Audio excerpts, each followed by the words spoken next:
On the coldest night of the year, in a city gone silent under a freezing rain, a tired woman with $11 in her pocket and one child asleep at home made a choice that most people would have driven right past. She did not know, when she pressed her foot to the brake, that the man lying in the gutter would change the whole shape of her life. She did not know he was worth more money than she could count in 100 lifetimes. All she knew was that a human being was in trouble, and that she could not leave him there. And that, as you will see, made all the difference. Her name was Ruth Callahan, and this is the story people in that city would tell for years afterward, always beginning the same way. Let me tell you about the night the taxi driver stopped. Ruth was 38 years old that winter, though on the hard nights she felt closer to 60. She drove a taxi, an aging four-door sedan the color of weak coffee, with 210,000 miles on it and a heater that worked only when it felt like it. The cab was not hers exactly. She rented it by the shift from a man named Sal who owned 6 of them, and every night before she could earn a single dollar for herself, she first had to earn back what she owed him for the privilege of driving. She worked the overnight shift, the one nobody else wanted, from 10 at night until 6 in the morning. She worked it because it paid a little more, and because the fares who rode at that hour tipped a little better, and most of all because those were the hours her daughter was asleep and would not miss her. Her daughter's name was Lily. Lily was 7 years old, with a gap where her 2 front teeth used to be, and a laugh that could fill an empty room. She was, as far as Ruth was concerned, the only truly good thing that had come out of a life that had not gone the way anyone planned. On the nights Ruth drove, Lily stayed with Mrs. Petrov, the widow down the hall, who charged almost nothing and loved the girl almost as much as Ruth did. Ruth would tuck Lily into bed, kiss the top of her head, carry her across the hallway wrapped in a quilt, and then go out into the dark to earn the rent. It had not always been this way. There had been a time, and not so long ago, when Ruth had a husband and a small house, and a life that felt ordinary, in the best possible way. His name was Tom. He had been a carpenter, a big, gentle man with sawdust always in the creases of his hands, and he had loved Ruth from the day he met her at a church supper, until the day a long illness finally took him, 3 winters back. He had fought it as hard as any man could, and when the fight was over, Ruth found that the medicine and the hospital beds and the specialists had swallowed nearly everything they had ever saved, and then some. She had buried her husband and inherited his debts in the same cold month. So she had sold the house. She had moved with Lily into a 2-room apartment on the 4th floor of a building where the elevator was always broken and the radiators knocked like someone was trapped inside the walls, and she had learned to drive a taxi because it was work she could do at night, and because it asks no questions about the gap in her resume or the grief she carried like a second passenger. She did not complain. That was not her way. Ruth Callahan had been raised by a mother who used to say that complaining was just praying to the wrong direction, and the lesson had stuck. But there were nights, and this was going to be one of them, when the weight of it all pressed down on her so hard she could barely breathe. Because the rent was due the next morning, and Ruth was short.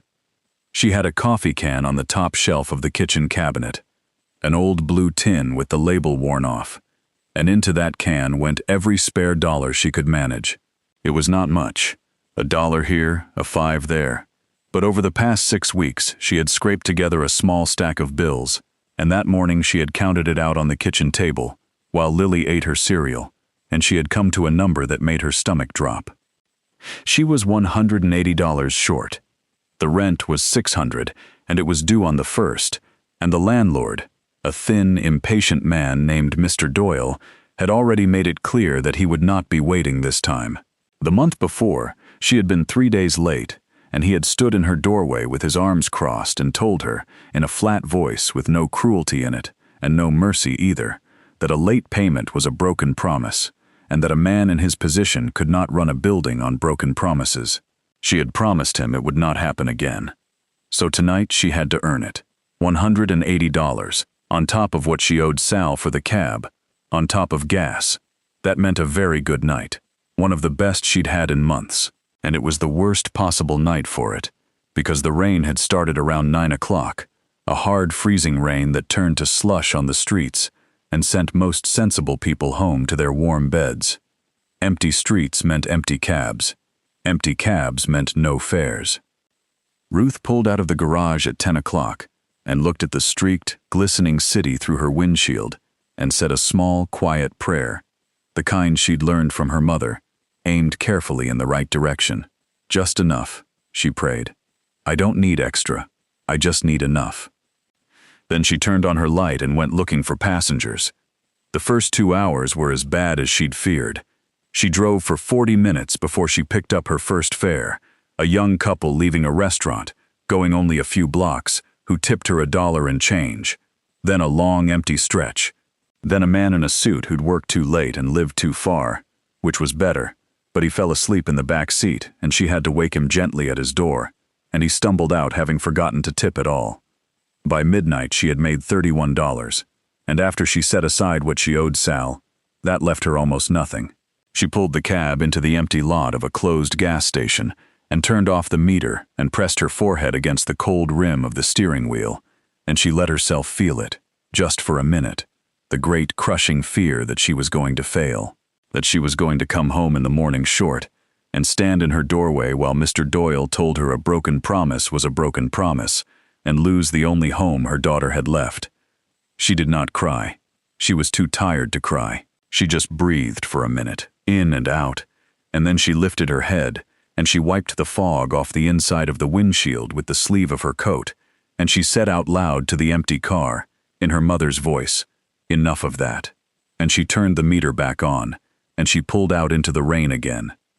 She would say later that if she had not stopped in that gas station lot to gather herself, if she had been 3 minutes ahead of where she was, or 3 minutes behind, she never would have been on that particular street at that particular moment.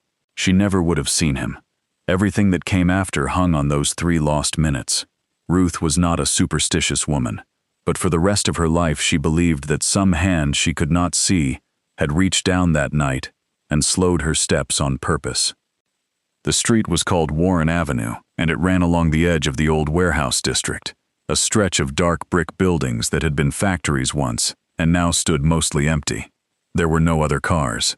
There was no reason for anyone to be there at midnight in a freezing rain.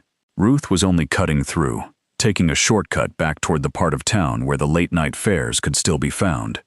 Her headlights swept across the wet pavement, and that was when she saw it, a shape on the ground near the mouth of an alley, half in the gutter, half on the sidewalk. At first, her tired eyes told her it was a pile of trash, a bundle of old clothes and cardboard, the kind of thing you saw and drove past 100 times without a second thought. She was already looking away, already turning her attention back to the road. And then the shape moved. It was a small movement, barely anything. An arm shifting, a hand lifting an inch off the ground and falling back. But it was enough. Ruth's foot came off the gas. The bundle of old clothes was a man. He was lying on his side in the freezing rain, and he was trying, feebly, to push himself up, and he could not do it. Ruth stopped the cab. She sat there for a moment with the engine idling and the wipers thumping back and forth, and every practical thought she had ever learned came crowding into her mind at once. It was dangerous to stop for strangers at night. Every cab driver knew that. It was the first thing they taught you. He might be dangerous. He might be one of those men who pretended to be hurt so you'd come close. And then, she was a woman, alone, in an empty part of town, past midnight. She had a daughter at home who had already lost one parent. Her whole body was telling her to drive on. Somebody else would come. She could call it in, report it, let the professionals handle it. That was the sensible thing, the safe thing, the thing any reasonable person would do. And she almost did. She got as far as reaching for the radio. But then she looked again at the man on the ground, at the way his hand kept trying to lift and kept falling, and she thought about the freezing rain soaking through his clothes, and she thought, she could not help it. She thought of Tom, of the last winter of her husband's life, when he had grown so weak that he could not lift a spoon, and how she had promised herself, every single day of that long ordeal, that no one who was suffering would ever be invisible to her again as long as she lived. She had made that promise over her husband's sickbed. And now here was a man in the gutter in the rain, and every reasonable thing in the world was telling her to leave him there. No, Ruth said out loud. Just that. No. She put the cab in park. She turned on her hazard lights, and she opened the door and stepped out into the freezing rain. The man was older than she'd thought, much older, perhaps 70, with a lined, weathered face and gray hair plastered to his forehead by the rain. His clothes were poor and shabby, a thin gray coat with a torn pocket, trousers gone shiny at the knees, a pair of shoes with the sole coming loose on one of them. He looked, in every way, like a man who had nowhere to go and no one to miss him. His skin, when Ruth knelt beside him and touched his cheek, was cold and clammy, and his lips had gone a frightening shade of gray-blue. "Sir?" she said. "Sir? Can you hear me?" His eyes fluttered open. They were pale blue, and though they were clouded with pain and confusion, there was something in them, a sharpness, a presence, that made Ruth think, even in that first moment, that this was a man who was more than he appeared. "My chest," he whispered.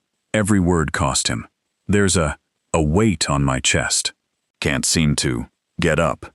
Ruth had never been a nurse, but she had spent 3 years watching over a dying husband, and she had learned more about the failing human body than she had ever wanted to know. She knew the gray lips and the cold sweat and the hand pressed to the center of the chest. She knew what it likely meant, and she knew that every minute counted, and that there was no time to wait for anyone else to come. "All right," she said, and her voice came out steady and calm, the voice she used to use for Tom on his worst nights, the voice that said, "I have you. You are not alone. I am not going anywhere. All right, sir, listen to me now. I'm going to get you to a hospital. St. Vincent's is 8 minutes from here. I've driven it 100 times. I'm going to help you up and get you into my car, and I need you to help me as much as you can. Can you do that? Can you put your arm around my shoulders?" He looked at her, this stranger kneeling in the rain, and something moved across his face.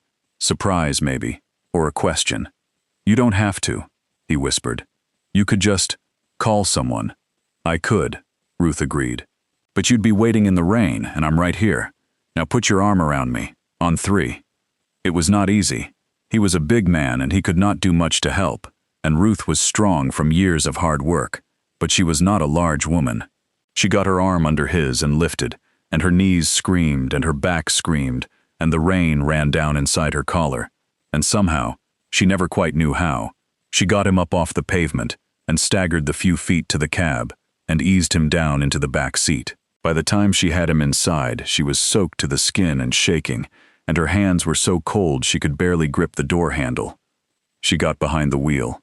She looked at him in the mirror, slumped in the corner of the back seat, his eyes closed, his breath coming in short, shallow gasps. "Sir," she said. "Sir, stay with me. Talk to me. What's your name?" There was a long pause, then very faintly, "Arthur." "Arthur. Good. I'm Ruth. You stay awake for me, Arthur. You keep talking to me, all right? We're going to St. Vincent's, and you're going to be just fine." And Ruth Callahan turned off her meter, though she did not even think about it in that moment, and drove into the freezing rain as fast as she dared. She would never forget that drive. 8 minutes, and it felt like 8 hours. She ran 2 red lights, slowing only enough to make sure the cross streets were empty, and she talked the whole way, a steady stream of anything she could think of, because she was afraid that if he stopped answering, he would stop breathing too. "Tell me about yourself, Arthur," she said. "Where are you from? You don't sound like you're from around here." "Ohio," he managed. "Little town. You never heard of it." "Try me. I've been all over this city. I've heard of just about everywhere." "Millbrook," he said. "Population, 900. When I was born—" "Millbrook," Ruth repeated, taking a corner too fast, correcting the slide. "That's a good name for a town. Sounds like a place with a creek running through it. Was there a creek?" A ghost of something crossed his gray face. "There was," he whispered. "There was a mill and a brook. That's the whole story of the name, I'm afraid." "Well, there you go," Ruth said, and she laughed, a little wildly, out of fear and adrenaline and the strange intimacy of the moment. "You keep talking to me about Millbrook, Arthur. Tell me about the creek. What did you do there when you were a boy?" And so he told her, in broken pieces, between labored breaths, about a boyhood in a small Ohio town, about fishing in the brook, about his father's little store on the town square, about winters so cold the water froze solid, and the whole town went skating. And Ruth listened and asked questions and kept him talking and kept driving, and the lights of St. Vincent's Hospital finally rose up out of the rain ahead of them like the answer to a prayer. She pulled straight up to the emergency entrance, threw the cab into park, and ran inside shouting for help. And within a minute, there were people in scrubs pushing a gurney out into the rain, and lifting Arthur out of the back of her cab, and wheeling him away through the sliding glass doors. And Ruth stood there in the ambulance bay, soaked and shaking, watching them take him, and she realized that her whole body was trembling, not from the cold now, but from everything else. A young man at the intake desk called her over. He needed information for the paperwork. "What's the patient's name, ma'am?" "Arthur," Ruth said. "That's all I know. I found him on the street. I don't know his last name. I don't know anything about him. He was lying in the gutter over on Warren Avenue, and I brought him in." The young man looked at her, and something in his face softened. "You did the right thing," he said. "You probably saved his life. Another few minutes out there in this cold, with a heart like that." He shook his head. "Are you family? A friend?" "No," Ruth said. "I'm nobody. I'm just the person who found him." And then came the part that Ruth had not let herself think about until that exact moment. The young man slid a form across the desk. There was a matter of the admission, a deposit, a fee that had to be collected at intake, some hundreds of dollars for a patient with no insurance card, no identification, nothing at all. It was policy, the young man said, apologetic. He was sorry, but someone had to cover it, at least the initial amount, or Ruth understood, and she thought of the coffee can and the small, careful stack of bills inside it. She thought of Mr. Doyle in her doorway with his arms crossed. She thought of the words, "A broken promise is a broken promise." She thought of Lily, asleep across the hall in Mrs. Petrov's spare room, and of the fourth-floor apartment with the knocking radiators that was the only home her daughter had left in all the world. And then she thought of an old man lying gray-faced in the rain, and of a promise she had made over her husband's sickbed 3 winters ago, a promise that no one who was suffering would ever be invisible to her again. Ruth reached into her coat and took out everything she had, her earnings from the night. And then, because it was not enough, she thought of the coffee can at home.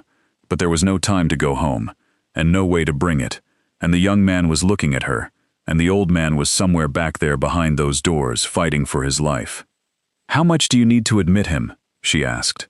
"To make sure they don't stop treating him?" The young man told her the number. Ruth gave him everything in her pockets, and then she signed her name, Ruth Callahan, promising to bring the rest within the week, promising it against money she did not have, against rent that was due in a matter of hours. She gave the number of her cab. She gave her home address. She stood at that desk, soaked to the bone at 1 o'clock in the morning, and she signed away the rent money she did not even have yet, for a man whose last name she did not know. And here is the thing about Ruth Callahan that you must understand, because it is the whole heart of this story. She did not do it because she thought she would be rewarded. She had no idea who Arthur was. She fully believed, standing at that desk, that she was helping a poor, homeless old man who could never pay her back a single cent, that she was about to lose her home for the sake of a stranger who would vanish back into the streets the moment he was well. She did the math in her head, and the math came out to disaster, and she signed the paper anyway. She did it because it was right. That was the only reason, and that, in the end, was everything. Ruth did not drive anymore that night. She could not. She sat in the hospital waiting room in her wet clothes, shivering under the harsh lights, because it did not feel right to leave, not while she didn't know whether Arthur would live or die. Around 3 in the morning, a nurse came out and told her that the old man was stable, that they had gotten him to the cardiac unit in time, that the next few hours would tell, but that he had a real chance now, and that this was almost certainly because someone had gotten him off the street when they did. "You're the one who brought him in?" the nurse asked. "Yes." The nurse looked at her for a moment, the soaked coat, the exhausted face, the trembling hands wrapped around a paper cup of vending machine coffee. "Go home," she said gently. "Get some sleep. You've done everything you could do. We'll take good care of him now." So Ruth went home. She drove back to the garage and returned the cab to Sal, who took one look at her nearly empty till and started to complain. and then took one look at her face and, to his credit, stopped. She climbed the 4 flights to her apartment as the sky was going gray. She stood in her tiny kitchen and took down the blue coffee can and counted out its contents one last time, and then she added them up with what she'd signed away, and she understood, standing there in the cold gray dawn, that she was going to lose the apartment. There was no way around it now. She had given away the night's earnings and pledged the rest. When Mr. Doyle knocked in a few hours, she would not have his $600. She would have a fraction of it, and a story about an old man in the rain that he would have no reason to believe and no reason to care about. Ruth sat down at her kitchen table as the sun came up, and she put her face in her hands, and only then, alone, with no one to see, did she finally let herself cry. She was still sitting there when the door across the hall opened and small bare feet came padding over, and a moment later Lily was standing in the kitchen doorway in her nightgown, her hair a tangle from sleep, rubbing one eye with the back of her hand. Mrs. Petrov had heard Ruth come in and had sent the child over. "Mama," Lily said, "why are you crying?" Ruth wiped her face quickly, the way mothers do, and pulled the little girl into her lap and held her close, and breathed in the warm, sleepy smell of her, and felt, even in the middle of everything, how lucky she was. "I'm not crying, baby," she said. "I'm just tired. It was a long night." "Did you help people?" Lily asked. It was what she always asked. To Lily, that was simply what her mother did all night, while the rest of the world slept. Her mother drove around in the dark, helping people get where they needed to go. Ruth thought about the man in the gutter, and the freezing rain, and the paper she had signed, and the home they might be about to lose, and she looked down at her daughter's trusting face and decided that, whatever else was true, she would not let this child grow up believing that helping people was something you only did when it was safe and easy. "I did, sweetheart," she said, and she found that she could smile after all. "I helped a man who needed it very much. He was cold and he was sick, and I got him someplace warm and safe. I don't know what's going to happen now, but I want you to remember something, Lily, all right? Sometimes doing the right thing costs you something, and you do it anyway. You always do it anyway. Do you understand me?" Lily nodded solemnly, the way children do when they don't fully understand but they know the words are important. "I understand, Mama," she said, and then, because she was 7, "Can we have pancakes?" And Ruth laughed, a real laugh, breaking clean through the fear, and hugged her daughter tight and said yes. Yes, they could have pancakes. Whatever else the day held, they could at least have that. Mr. Doyle came at 9 o'clock, as she had known he would. He knocked 3 times, sharp and impatient, and Ruth opened the door with the coffee can money in her hand and the truth ready on her lips. She had decided she would not lie to him. She would tell him exactly what had happened, and she would ask him, beg him, if she had to, for a little more time. But she never got the chance to give her speech, because she had barely opened the door when a second knock came, softer, further down the hall, and both Ruth and Mr. Doyle turned to look. A man was standing at the top of the stairs, a young man in a dark, well-cut suit, holding a leather folder and looking at the numbers on the apartment doors, as though he were searching for one in particular. "I'm looking for Ruth Callahan," the young man said. Ruth's heart dropped. She thought at once of the papers she had signed at the hospital, of the money she had promised and could not pay. "That's me," she said, her voice small. "I know I signed that form. I know I said I'd bring the rest of the money, and I will, I promise. I just need a little—" "Mrs. Callahan," the young man said, and there was something in his manner, something respectful and careful, that did not fit at all with a man come to collect a debt. "My name is Daniel Pierce. I represent Mr. Arthur Whitmore. I've been asked to find you." He paused. "The gentleman you brought to St. Vincent's Hospital last night." Ruth stared at him. "Arthur," she said. Is he all right? Is he alive?" "He is alive," Daniel Pierce said, and he smiled, and it was a warm and genuine smile. "He is very much alive, Mrs. Callahan, thanks entirely to you, and he would like very much to see you, if you'd be willing to come with me." Mr. Doyle was looking back and forth between them, his mouth slightly open, his carefully prepared speech about broken promises forgotten, and Ruth stood in her doorway with the coffee can money still clutched in her hand, and understood absolutely nothing that was happening. I'm sorry, she said. Who is Arthur Whitmore, the man I helped? He had a torn coat. He had holes in his shoes. He was sleeping in the street. Who is he? Daniel Pierce's smile deepened, and there was something almost apologetic in it, as though he knew that the answer he was about to give was going to turn her whole world upside down. Mrs. Callahan, he said, Arthur Whitmore is one of the wealthiest men in this country. And last night, you gave up everything you had to save his life, believing, I think, that he was a man who could never repay you. He gestured gently toward the stairs.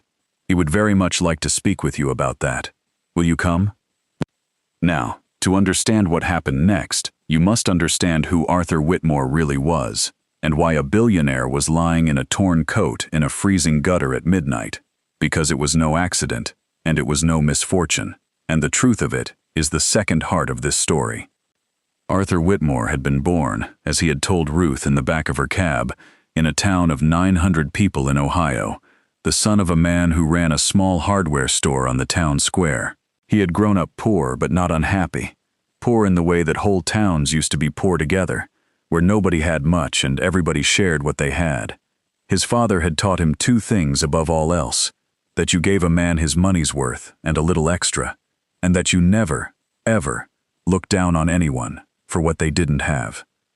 Arthur had taken the hardware store when his father grew too old to run it, and then he had opened a second store in the next town, and then a third, and something in him, some fierce, restless gift, had turned those 3 stores into 30, and 30 into 300, and by the time he was 60 years old, Whitmore Hardware was a name known in every corner of the country, and Arthur Whitmore was a very, very rich man. But somewhere along that long road, he had lost the things that mattered more than money. His wife, Eleanor, the girl he had married in that little Ohio town, the woman who had believed in him when he had nothing but a failing store and a head full of dreams. Eleanor had died of a stroke 5 years before, quietly, in her sleep, and Arthur had never gotten over it. They'd had no children, and so at 70 years old, Arthur Whitmore found himself the head of an empire and the loneliest man he knew. He was surrounded, always, by people, but they were people who wanted something from him: his money, his favor, his signature on a deal. He could not remember the last time anyone had done a single thing for him without an angle, without a calculation, without hoping to get something back. Everyone smiled at Arthur Whitmore. Everyone flattered him. And Arthur, who had grown up in a town where a handshake meant something, and a neighbor was a neighbor, had come to feel that he was living among strangers wearing friendly masks, and that he no longer knew a single honest soul in all the world. And so he had developed a habit, a strange habit, a secret one, that his staff worried about, and his lawyers begged him to give up. Every so often, when the loneliness grew too heavy to bear, Arthur Whitmore would put on the oldest, poorest clothes he owned, a torn gray coat he'd kept for reasons even he couldn't name, shoes with the soles coming loose, and he would slip out of his great empty house, alone, and he would walk the streets of the city like an ordinary man, a poor man, an invisible man. He did it because it reminded him of who he'd been. He did it because when he walked those streets in his poor clothes, no one flattered him, no one wanted anything. No one saw Arthur Whitmore the billionaire at all. They saw a shabby old man, and they treated him accordingly, and in their honest indifference he found a strange kind of peace. Mostly people ignored him. Sometimes they were unkind. Once in a great while, someone was decent to him, and those small decencies meant more to Arthur than all the flattery of all the fine dinners he attended, because he knew they were real. He had been on one of those walks that night, on Warren Avenue, in the freezing rain, when the pain had seized his chest and dropped him to the pavement, and as he lay there in the gutter, gray-faced and dying, watching the headlights of the occasional car sweep past and not stop, Arthur Whitmore had a thought that he would later describe as the loneliest of his entire life. He thought, so this is how it ends. The richest man in the city, dying in the street, and not one soul will stop. And why should they? They see a poor old man. I am about to find out exactly what my money is worth, which is nothing, nothing at all, when you're just a shape in the gutter that everyone drives past. And then a coffee-colored taxi had slowed, and stopped, and a tired woman with rain running down her collar had knelt beside him in the gutter and said, "All right, sir, I have you." And she had not known who he was, and she had helped him anyway.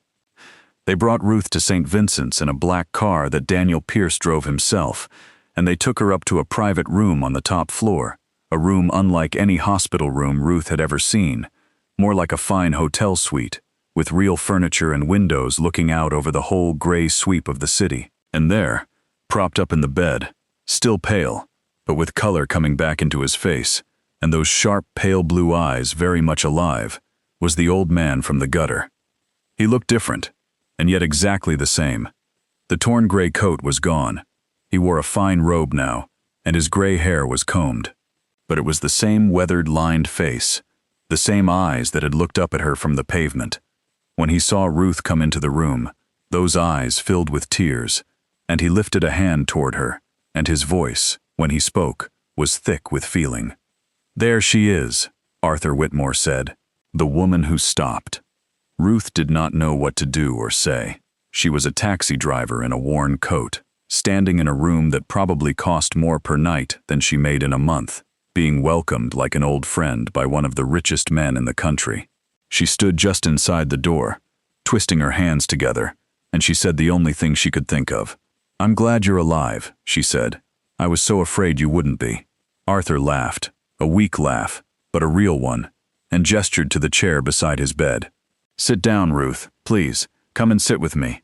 We have a great deal to talk about, you and I." She sat, and Arthur Whitmore looked at her for a long moment, and then he asked her a question. The question, it turned out, that he had been waiting all morning to ask. "Ruth," he said, "when you stopped for me last night, when you got out of your car and knelt down in that gutter in the freezing rain, you thought I was a homeless man, a poor man, a man with nothing. It was not quite a question. Isn't that right?" "Yes, sir," Ruth said honestly. "That's what I thought." "You thought I was a man who could never, in 1,000 years, pay you back a single penny for what you were doing."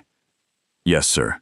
And they told me," Arthur went on, and his voice trembled, "they told me this morning what you did at the front desk, that you signed for my care, that you gave everything in your pockets and promised money you didn't have to make sure they wouldn't turn me away." He paused. "Is it true, Ruth, that you're behind on your rent? That the money you signed away last night was money you needed, desperately needed, to keep a roof over your own child's head?" Ruth looked down at her hands. "It's true," she said quietly, "but I'd do it again. I want you to know that. Sitting here, knowing everything I know now, I'd do the exact same thing, because it was you or the rent, and there'll always be another way to make rent. There's only ever one chance to save a life."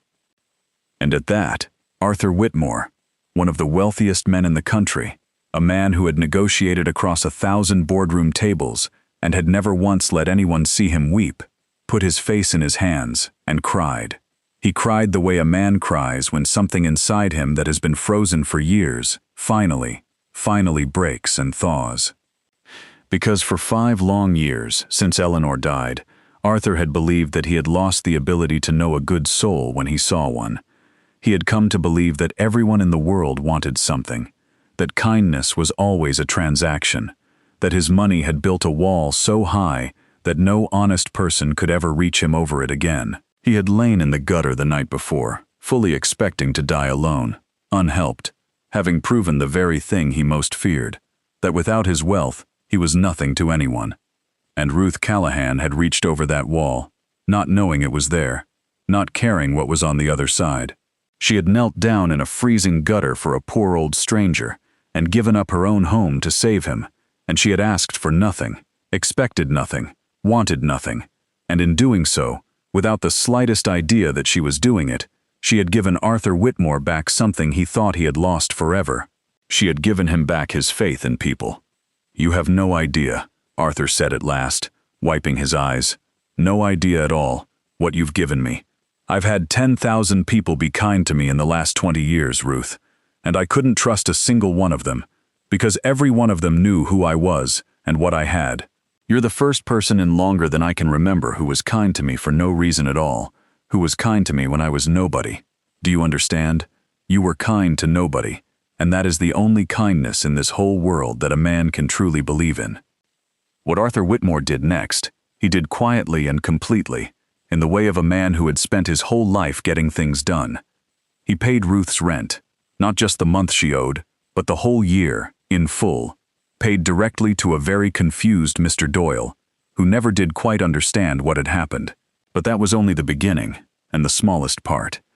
Arthur sat Ruth down, in the days that followed, and he learned everything about her, about Tom, the carpenter with sawdust in the creases of his hands, and the long illness that had taken him, and everything they'd saved. About Lily, 7 years old, with the gap in her front teeth and the laugh that could fill a room. About the 4 flights of stairs and the knocking radiators, and the coffee can on the top shelf of the cabinet. And Arthur, who had built an empire and lost his own family, and had all the money in the world and no one to give it to, found that he wanted, more than he had wanted anything in years, to help this woman and her little girl. Not to repay her. You cannot repay a thing like what Ruth had done. Both of them understood that. But to honor it. To let her goodness ripple out into the world instead of dying quietly on a 4th-floor landing. He set up a fund for Lily, enough that the girl with the gap in her teeth could go to any school she was smart enough to get into, all the way through, without her mother ever losing a night's sleep over the cost of it. He bought the little family a real home, a small house with a yard, in a good neighborhood, near a good school, and when Ruth protested, and she protested a great deal, because she had never in her life taken charity, and did not intend to start, Arthur only smiled and said the truest thing he knew how to say. "Ruth," he said, "you didn't take anything from me. You gave. You gave when it cost you everything, and you gave to a stranger who you thought could never give you anything back. All I'm doing now is what any decent person ought to do when the world sends them a gift they don't deserve. I'm passing it on." He took her hand. "My father ran a hardware store in a town of 900 people, and he used to say you give a man his money's worth and a little extra. I spent 50 years building 300 stores and forgetting what he meant by that. You reminded me. Let an old man say thank you the only way he knows how." But even that was not the deepest part of it, because the deepest change was not in Ruth's life at all. It was in Arthur's. The old man who had gone walking the streets in a torn coat because he was so lonely he could not bear it. That old man was gone. In his place was a man who had a reason to get up in the morning. Arthur Whitmore adopted Ruth and Lily into his life, not as charity cases but as family, the family he had never had. The first time Arthur met Lily, he was nervous. This old man who had faced down bankers and rivals and boards of directors without ever breaking a sweat, was genuinely nervous to meet a 7-year-old girl. Ruth had brought her to the hospital, and Lily had walked in and looked at the grand old man in the fine robe, and then she had cocked her head and studied him for a long, frank, childish moment. "You're the man my mama helped," she announced. "The cold, sick one." "That's right," Arthur said gravely. "I'm the cold, sick one. Your mother saved my life." Lily nodded, as though this were the most natural thing in the world, which to her it was.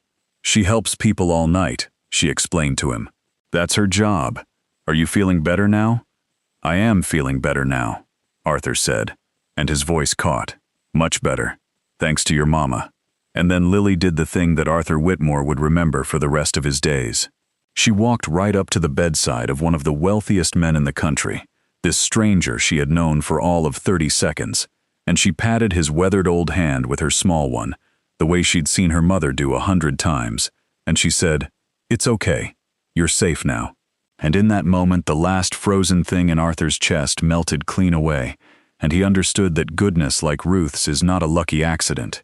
It is taught and passed down and given away freely from one generation to the next, like a lamp lit from a lamp. He came to Sunday dinners. He taught Lily to fish on a pond outside the city, the way he'd fished in the brook back in Millbrook a lifetime ago. He sat in the yard of the little house on summer evenings and told stories about the old days, and Lily climbed into his lap and called him Grandpa Arthur. And something in the old man's chest that had been broken since Eleanor died, slowly, quietly, healed. And Arthur did one more thing, the thing that mattered most of all to him. He took the great fortune he had built, the fortune he'd never known what to do with, and he began to give it away, carefully, wisely, in Eleanor's name, and in Ruth's honor. He built a foundation whose entire purpose was to find the invisible people, the ones lying in the gutters that everyone drives past, and to stop for them, to help them. He called it the Stopping Fund, and when people asked him what a strange name that was for a charity, he would smile and say, "It's named after the finest thing I ever saw one human being do for another." A tired woman stopped her car. Years later, many years later, when Lily was grown and had children of her own, and Ruth's hair had gone silver, and Grandpa Arthur had finally, peacefully, passed on to join his Eleanor at the great age of 89, people would still tell the story in that city.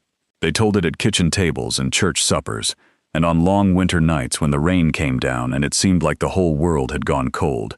And they always told it the same way, because some stories are true enough that they don't need improving.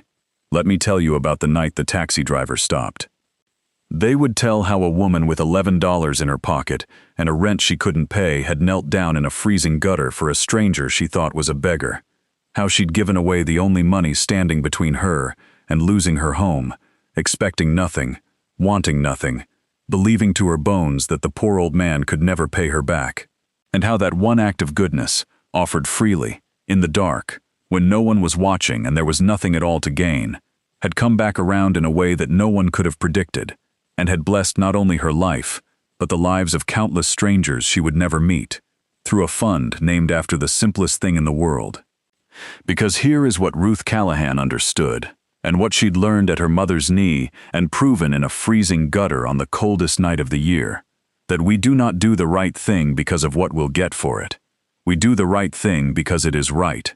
We stop for the stranger in the gutter not knowing, never knowing, who he is or what he might mean to us. And every so often, not always, but every so often, the world turns in such a way that our kindness comes flowing back to us 1,000-fold, and we understand, too late to have planned it and just in time to be grateful, that the smallest good deed, done for no reason at all, can be the very hinge on which a whole life turns. Ruth never took credit for any of it. To her dying day, when people would thank her, or praise her, or call her a hero, she would only shake her head and say the same simple thing. "I didn't do anything special," she'd say. "I just couldn't leave him there. Anyone would have stopped." But that, of course, was the whole point. Anyone could have stopped. Ruth Callahan was the one who did.